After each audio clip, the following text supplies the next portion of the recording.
আচ্ছা, সাইনবোর্ডে যেগুলো বড় বড় করে লেখা থাকে সেগুলোই কি আমাদের মেনে চলা উচিত? আমি বলবো একদমই না। সাইনবোর্ডের বাইরেও এমন কিছু শিক্ষা আছে, এমন কিছু জিনিস আছে, সেগুলো আমাদেরকে কোনো শিক্ষক, কোনো ব্যক্তি আমাদেরকে শেখাবে না।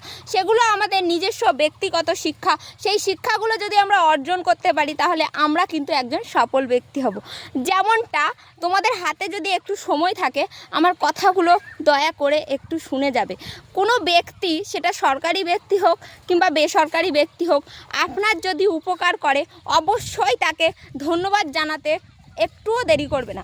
কারণ তোমার ওই একটা ধন্যবাদ সে মানসিকভাবে কতটা যে শান্তি পাবে তার কোনো ভাষা নেই।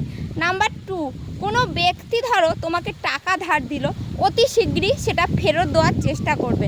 কারণ তোমার প্রতি এতটাই তার বিশ্বাস তৈরি হবে। তখন তুমি যদি নাও বলো যে তুমি কোনো সমস্যায় আছো, তাহলে সেই ব্যক্তিটা তোমাকে সাহায্যের হাত অতি শীঘ্রই বেড়ে যাবে। নাম্বার 3, আমি কিছু বলছি, তোমরা কথাগুলো মনোযোগ সহকারে শুনবে।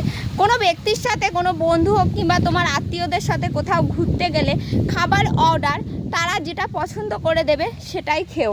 কারণ তার সমাত্তর বাইরে নাও থাকতে পারে তুমি যেটা পছন্দ করবে।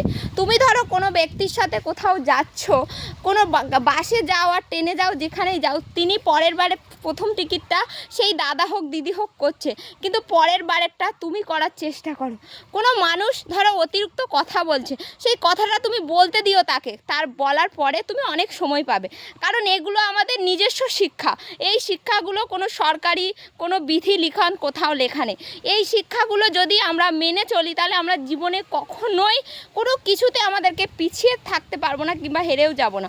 আর কেউ যদি তোমাকে বিশ্বাস করে কিছু গোপনীয় কথা কখনো বলে, এগুলো আমাদের নিজের দায়িত্ব, অবশ্যই কাউকে বলা একদমই উচিত না। দেখো, বিশ্বাসে জনাই বস্তু তর্কে বহুদূর। আমরা যদি বিশ্বাসটা জিনিসটা আজকে আমাদের এই জেনারেশনে এসে 2025-এ এসে আমাদের বিশ্বাস জিনিসটাই কিন্তু উঠে যাচ্ছে।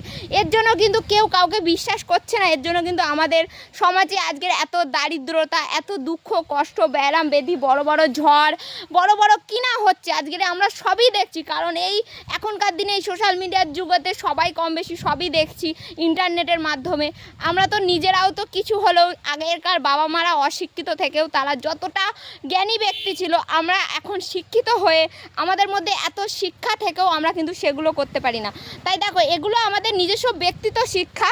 আমি আমার মতামত শেয়ার করলাম তোমাদের সাথে। তোমাদের মতামত অবশ্যই কিন্তু জানাতে ভুলবে না। কমেন্ট বক্স অবশ্যই খোলা আছে, সবাই জানাবে। এটা আমার বাবা মার ব্যক্তিগত, আমার দুনিয়ায় চলে থাকা মানুষকে দেখে, 5 জনকে দেখে আমার ব্যক্তিগত শিক্ষা শিক্ষিত এটা আমি, ঠিক আছে? এটাই আমার পরিচয়।